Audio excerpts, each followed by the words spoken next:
It's just an adult Saturday morning, and if you don't drink the milk after you eat cereal, I question who you are as a person. I mean, it's bonus. It's a delicious leftover to whatever you just finished, whether it's regular whole milk, almond milk, or anything in between, like orange juice. I didn't have the light on at the time and got confused.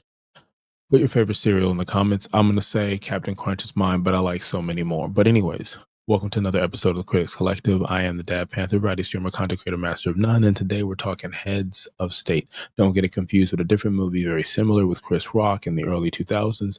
This one just came out on Amazon Prime. Now, with a running time of nearly 2 hours, you know how I feel about movies that go over an hour and 30 minutes.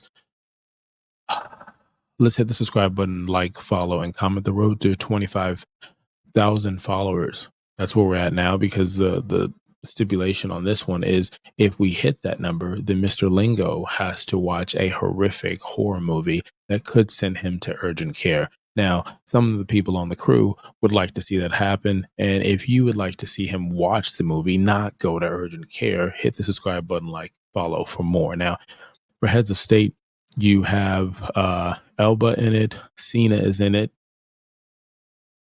and you have Mrs. Jonas in this movie.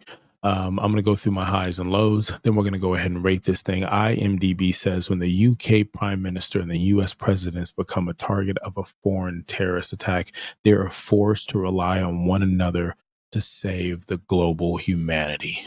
This one right here, it's just pretty summed up. My expectations, I know we don't do that really. I was waiting for this movie when I saw like a brief, hey, this is coming soon, but I never saw any trailers. The lows of this movie would be maybe some of the some of the obvious security stuff. Like there's a scene where there's Air Force One in the air, and there's some things that happen, and I just keep saying in my head from other television videos or true stories, I'm like, doesn't Air Force One fly with detail? How could this happen? Don't isn't there precautions on certain things like this? There were certain times where there was security risk, I will say, and I'm like, wouldn't this been thought through or something different? But it makes sense because it pushed the story not as much as G20. Check our review for G20, which is also only on Prime. I said briefly in that one that it felt like anytime something significant happened when the action scene, it was forced either to drive the plot or to just give you action, just to give you action. This one does a really good job of that. So that's the only negative I have. The cast, I really enjoyed the cast. I enjoy the shooting or shot of this. I enjoy the action. I enjoy the cameos. There are some cameos from other people you've seen in other projects. I enjoy that the bad guys. There's about, I'm not gonna say anything.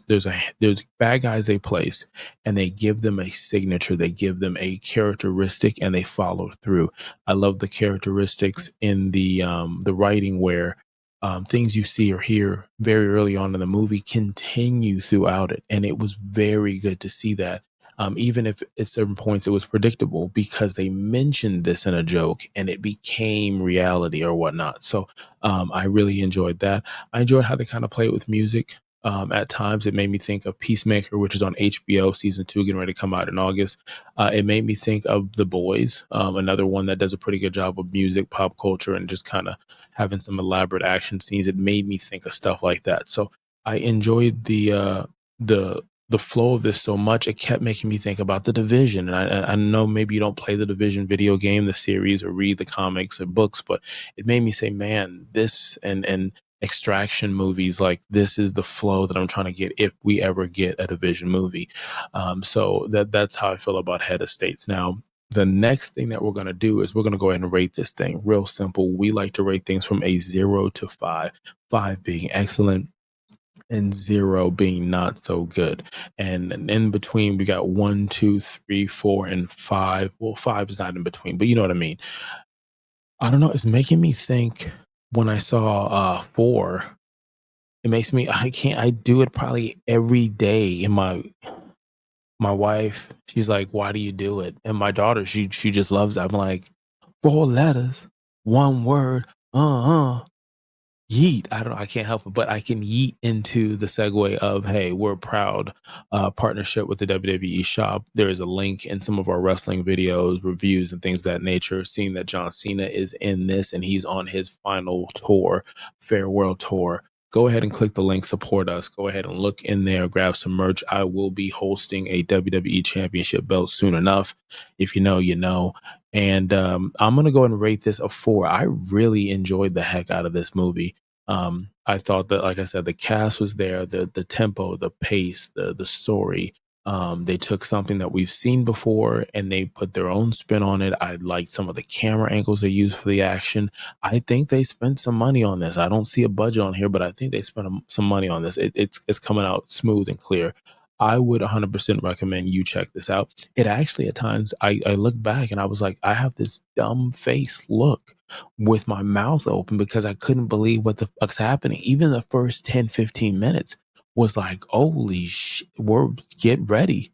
Get the fuck ready. So, I really enjoyed the music of this, the look of this, the action, the cast, the storyline. It's a 4. If there's anything that's wrong with it, there are some times where the action and the universe they place you in isn't as believable. But come on, let's go ahead and watch this summer blockbuster. And if you got Amazon Prime, it's almost free 99, give or take how much you're ordering these days. So, with that being said, you could have been anywhere in the world and you chose to be here. Until next time, Kalika Kalao.